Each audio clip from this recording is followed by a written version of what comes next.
Welcome to Kenpo University. My name's Al Babinick, and I'm your instructor. We're doing repeating mace versus reversing mace. And we're talking about the base techniques in orange. That's where we teach them at least at, is in orange.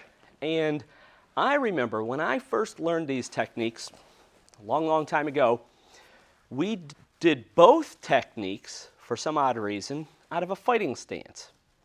And then you actually look at the manual and you say, oh, no, no, no. Reversing mace is against a punch.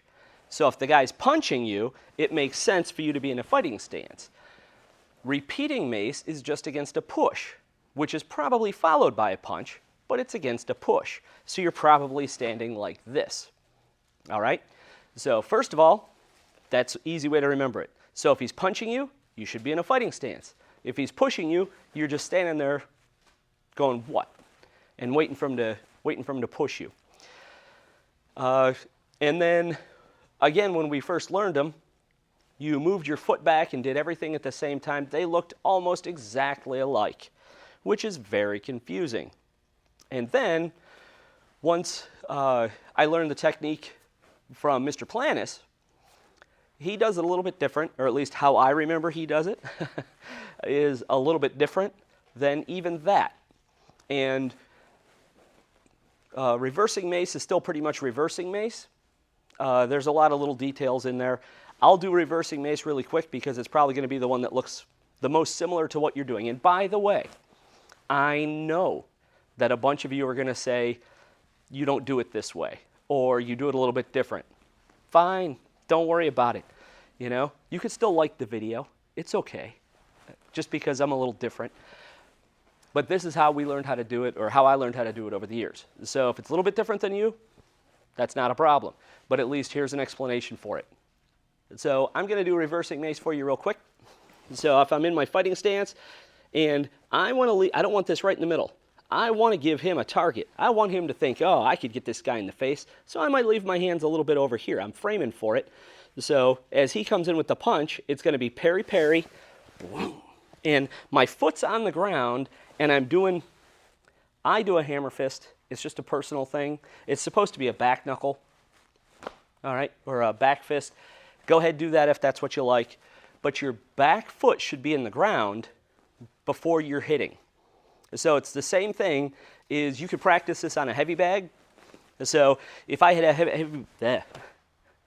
heavy bag right in front of me, I slap the heavy bag, I step off, and I make sure that I can hit that heavy bag. I should be able to push the heavy bag away, okay?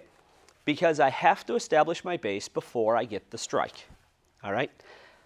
And then you do the spin and the kick. That's a whole different video, okay? So then you rotate, do your inward downward diagonal roundhouse kick to the back of the knee, following the contour of the upper thigh. That's what we're doing. Everybody pretty much does that the same. I don't know if everybody does it right, but everybody does it pretty much the same idea. The difference is repeating mace. So this technique, I never knew this variation until I met Mr. Planis and started working with him. So this variation was new to me at that point. I always did them almost both exactly alike right there. So if you do reversing mace this way though, or I'm sorry, repeating mace this way, then you'll be able to definitely tell which one's which. So repeating mace is against a left push coming across the body. So it's coming across this way, pretty much pushing my patches. We want to use purposeful compliance with this technique. So purposeful compliance is kind of like going with the move, all right? Or borrowed force. You could think of it that way if you wanted to. So as the guy's pushing across this way, my left hand is going to come up and do my outward hooking parry. And I just pivot in place, and I'm going to do my hammer fist to the ribs. And this is all don't move your feet. Whenever I teach my students, and they're trying to remember this technique, it's the don't move your feet one, okay? So as the push comes in, I'm going to lean back and go with the flow and let him push me right here. But I want this coming up because you treat all your pushes like punches, right? treat everything like a punch, so I don't want to just go like this and leave this hand down here. So this comes up. I try not to bring this hand out. So this comes up. I try to get my whole body rotating, and it's shoulder, elbow, and then boom. And you can see how that's just going to move back and go with it. So I'll go a little bit faster one more time. And this takes practice. Practice with a heavy bag right in front of you, and just practice going from here and just bam, and hit the heavy bag as hard as you can. So you got to practice. Don't wind up over here and try to hit it. Breaking rules. Which rule are you breaking? Think about it. But you're breaking rules, so you can't do that. So it's got to be just from here, you're hitting. If you practice it enough, it becomes a decent strike, and it'll become okay. If you don't practice it, it feels like junk. So again, the work's on you on this one. So the guy's doing the left crosshand push. I'm going to do my outward hooking parry. I'm going to do my hammer fist.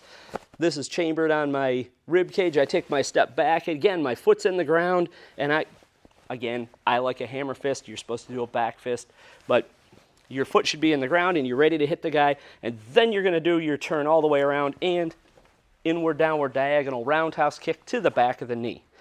All right? That's the major difference. And again, I know I'm probably doing repeating Mace totally different than you do, unless you're a Mr. Planis fan and you do what he does. So, but that's how I remember the difference, because one's a fighting technique, so I'm here, and the other one's just a push, so I'm here, and I'm just ready to hit, okay? But that's purposeful compliance. That's a whole different video again, but that's the difference, and that's how I remember them. I hope it helped. Thank you for watching this video production from Kenpo University.